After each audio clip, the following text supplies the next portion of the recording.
মানুষ কতটা নিষ্ঠুর হতে পারে তা কি ইতিহাস আমাদের একবারও ভাবতে বাধ্য করে না? এক মুহূর্তে একটি শহর কি সম্পূর্ণ ছায়ায় পরিণত হতে পারে? বিজ্ঞান কি মানুষের জীবন বাঁচানোর বদলে গণহত্যার অস্ত্র হয়ে উঠতে পারে?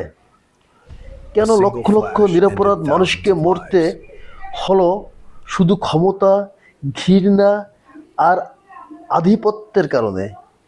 হিরোশিমা, নাগাসাকি, এই দুটি নাম শুনলেই কেন আজও মানবতা বিবেক কেঁপে ওঠে?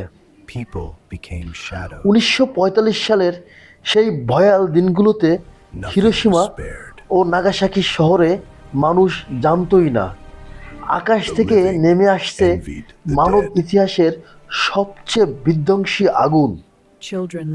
এক ঝলক আলো, তারপর অন্ধকার।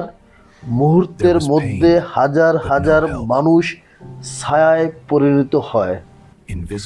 ঘর বাড়ি, স্কুল, হাসপাতাল সবকিছু ধ্বংসস্তূপে পরিণত হয়।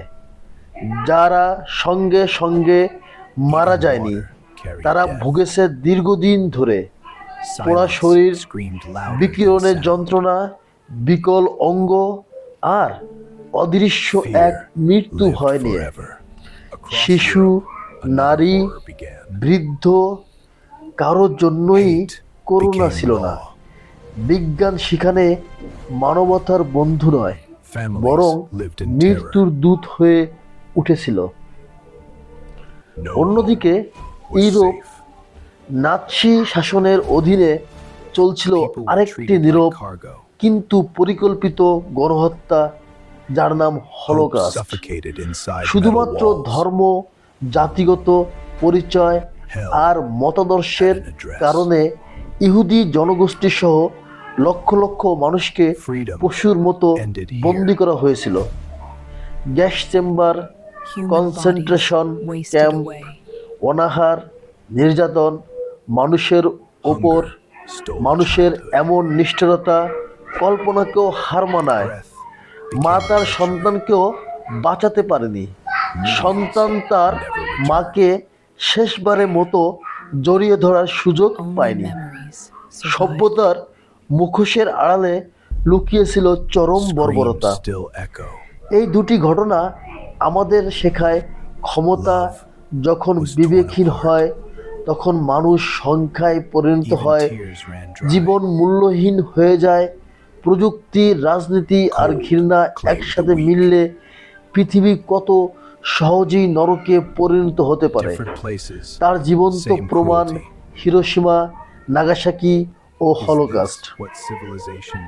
এই ইতিহাস শুধু অতীতের গল্প নয়, এটি আমাদের জন্য এক কঠিন সতর্ক বার্তা। যদি আমরা মানবতা, সহানুভূতি আর ন্যায়বোধ ভুলে যাই তবে এমন অন্ধকার আবার ফিরে আসতে পারে। হিরোশিমা ও নাগাসাকির ধ্বংসস্তূপ আর হলোকাস্টের আর্তনাদ আমাদের মনে করিয়ে দেয় মানুষের সবচেয়ে বড় দায়িত্ব হলো মানুষ হয়ে থাকা। আপনি যদি মনে করেন ইতিহাস জানা জরুরি, মানবতার পক্ষে কথা বলা দরকার, তাহলে ভিডিওটি লাইক দিন, আপনার মতামত কমেন্টে লিখুন। আর এমন আরও গুরুত্বপূর্ণ ইতিহাস জানতে চাইলে আমাদের চ্যানেলটি সাবস্ক্রাইব করতে ভুলবেন না।